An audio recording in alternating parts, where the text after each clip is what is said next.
નમસ્કાર મારા ખેડૂત મિત્રો, તો આજના અમારા નવા વિડીયોમાં તમારું સ્વાગત છે। તો આજે આપણે વાત કરવાની છે કપાસની ખેતી વિશે। તો સૌથી પ્રથમ કયો કપાસ અને કયું બિયારણ વાવવાથી કપાસની અંદર સારો વિકાસ અને સારો ફાયદો ખેડૂતોને થતો હોય છે એ આજે આપણે જાણીશું।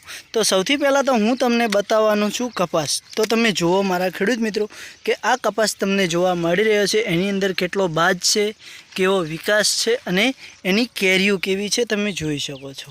તો આ કપાસની અંદર આપણે હવે વાત કરીશું કે આ કયો કપાસ છે, એનું નામ શું છે અને કયું બિયારણ છે એ આજે આપણે જાણીશું। તો તમે જુઓ મિત્રો, એની કેરીઓ કેવડી છે મારા ખેડૂત મિત્રો, કે એની કેરીઓ ખૂબ જ મોટી છે અને હજુ પણ મોટી થશે। અને એક કેરીની અંદરથી જ્યારે દોણા આપણે બહાર કાઢવામાં આવે છે તો એનો વજન કેટલો થાય છે આપણે એ પણ વાત કરીશું। તો સૌથી પહેલાં હવે જાણવાનું છે કે આ કપાસની અંદરથી ખેડૂતને કેટલો ફાયદો થાય છે અને એક વીઘાની અંદરથી કપાસ કેટલો ઉતાર આપે છે એ વાત કરીશું। તો હવે મારા ખેડૂત મિત્રો, તમને કપાસ તો જોવા મળી જ ગયો છે કે આ કપાસ કેવો છે, કપાસની અંદર ફાલ કેવો છે, કપાસનો વિકાસ કેવો છે અને કપાસની હાઈટ પણ કેવી છે એ પણ તમને અત્યારે જોવા મળતી હશે। તો હવે વાત કરીશું કપાસની અંદરથી ખેડૂતને વીઘાની અંદરથી કેટલો આવક મળે છે, કેટલો ફાયદો થાય છે અને કેટલો નફો મળે છે એ વિશે।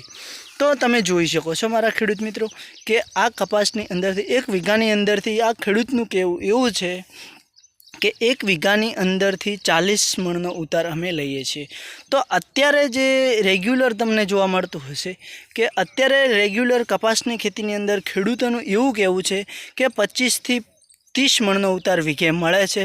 અમુકમાં તો એવું પણ થતું હોય છે કે એક વીઘાની અંદરથી 20 મણનો પણ ઉતાર થતો હોય છે। અત્યારે 30 મણથી વધારે કપાસનો ઉતાર નથી મળતો।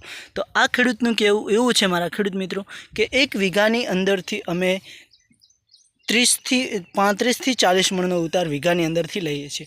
તો તમારું કેવું શું થાય છે કમેન્ટ કરવાનું ના ભૂલતા। અને આ કપાસ કેવો લાગે, સારું લાગે તો વિડીયો લાઇક કરજો, કમેન્ટ કરજો અને ભાઈને ફોલો પણ કરી દેજો। તો નેક્સ્ટ વિડીયોમાં ફરી મળીશું અને હવે ઓની અંદર કયા કયા ખાતરો વાપર્યા છે એ પણ હું તમને જણાવવાનો છું, એ નેક્સ્ટ વિડીયોમાં જણાવીશ। ને આ બિયારણનું નામ છે ડબ્બાનું બિયારણ છે અને કપાસનું નામ છે નિજુડી જાતનું બિયારણ છે।